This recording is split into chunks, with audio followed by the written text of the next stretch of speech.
Authorized by the National Historic Preservation Act of 1966, the National Register of Historic Places is part of a program that protects America's significant cultural resources.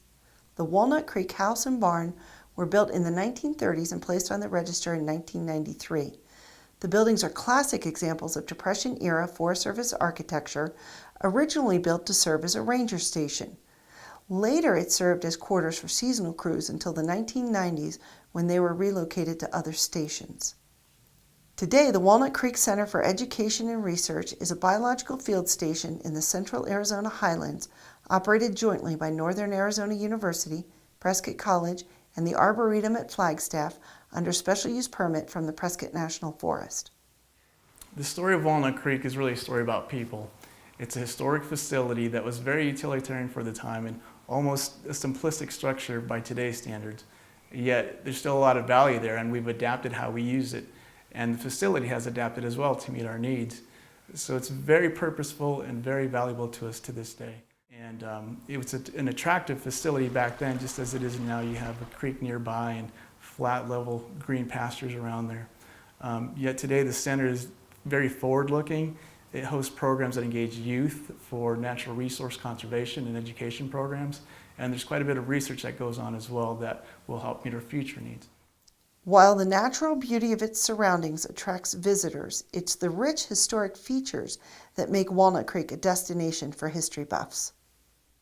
When you visit a historic site, take some time to look at the historic buildings and structures, and you'll see what makes them so special.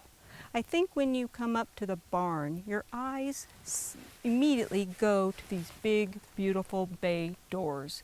Look at the windows, look at the hardware, just look at the wood that they used, the siding, the roof. All of these features put together make this building very special. And think of the people that were building it, all the pride, the workmanship that went in to create these buildings is just wonderful. The Forest Service has tried very hard to maintain these buildings, and it's very important in historic preservation that we do so. These historic structures suit education and research purposes well for many reasons. Historical weather records and a detailed biological inventory of the area exist. The facilities can accommodate large groups, and its elevation, dark skies, and location come into play as well.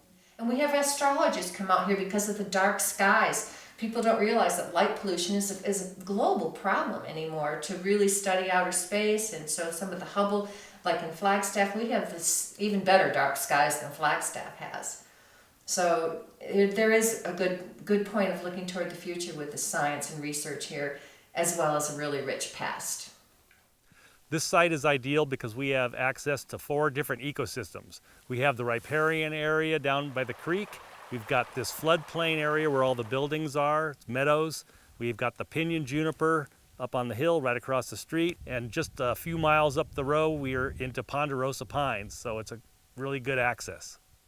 Institutions from around the world use the center as a location for biological research. Ongoing projects include hantavirus research, studies of insect vectors for tree diseases, soil microbe ecology, lichen growth studies, and water monitoring. The Southwest Experimental Garden Array is a Northern Arizona University research project that provides instrumentation at 10 different altitudes to study the effects of climate change on plant species and ecosystems. Some days the center is buzzing with activity, returning to a slower pace between programs. Everyday life at Walnut Creek remains remarkably similar to the way the first residents lived in the house. In fact, pears, apples, and cherries are still harvested from the original orchard, with new trees growing to replace those that have died. The Forest Service works with the center managers and other partners to ensure that the center maintains its historic integrity. For several years, young people with the Youth Conservation Corps have helped maintain and restore the essence of the Walnut Creek Center. While clean energy and internet connectivity brought the center into the 21st century, youth engagement and research are essential components of the bridge to the next century and beyond.